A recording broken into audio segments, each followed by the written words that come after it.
Joseph de la Capelle, catholique et légitimiste, toujours sur le chemin de Saint-Jacques. Je suis reparti de Moissac ce matin, je longe le canal du Midi.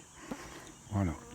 Donc une vidéo sur, il y a quelques jours, nous sommes aujourd'hui le 16 juin, quelques jours il y a eu une attaque d'Israël sur la Perse, sur l'Iran, et donc évidemment tout ça est assez inquiétant.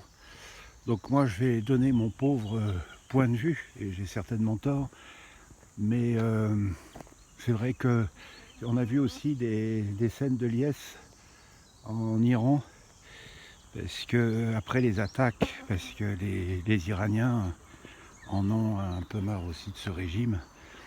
Donc je ne sais pas ce qui se trame en dessous, mais moi ce que je trouve, ce qui serait bien, c'est que Trump et puis Poutine s'arrangent pour donner une retraite dorée au l'ayatollah là, qui dirige l'Iran, une belle maison à Mar-a-Lago à côté de Trump, ainsi que pour Zelensky d'ailleurs, et remettre le Shah d'Iran, pour qu'il y ait un État d'Iran qui ait de bonnes relations avec la Russie, avec l'Amérique, voilà, un pays cohérent.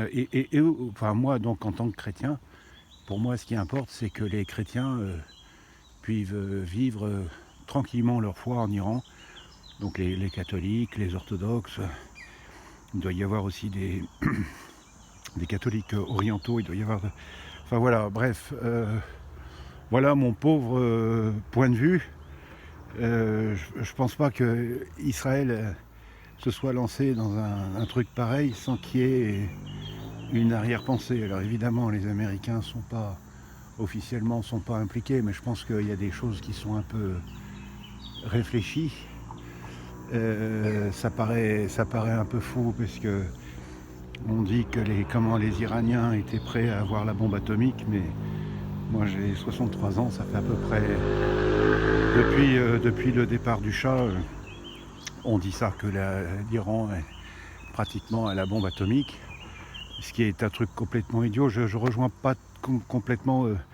De Villiers. Il dit c'est un peu une guerre préventive, parce que si les Iraniens avaient la bombe atomique, ils l'utiliseraient, c'est pas sûr du tout.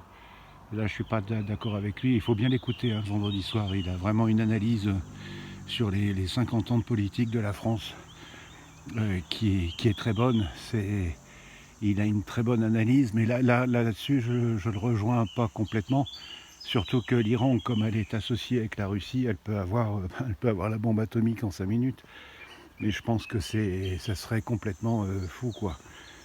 Par contre, quand on regarde sur une carte, Israël c'est tout petit, et l'Iran c'est quand même assez grand. Donc rien qu'avec des armes classiques, il peut y avoir une réponse sur Israël qui soit carrément conséquente, quoi.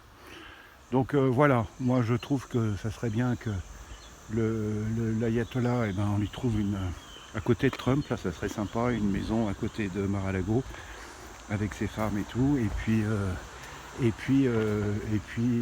puis remettre le Shah en Iran pour que les chrétiens puissent vivre en paix, quoi.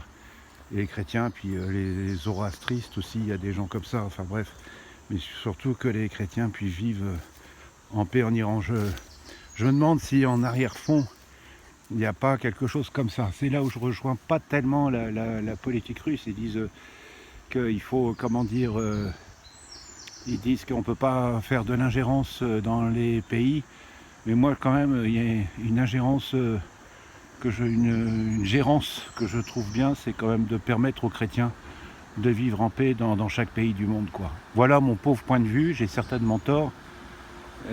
C'était mon point de vue sur ce conflit Iran-Israël, et j'ai certainement tort, mais voilà, si le roi était à sa place en France, et s'il me demandait mon avis, ce serait mon point de vue.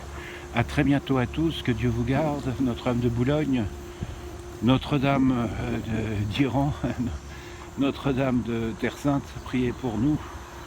Tous les cœurs angéliques, protégez-nous, conduisez-nous au saint paradis de Dieu.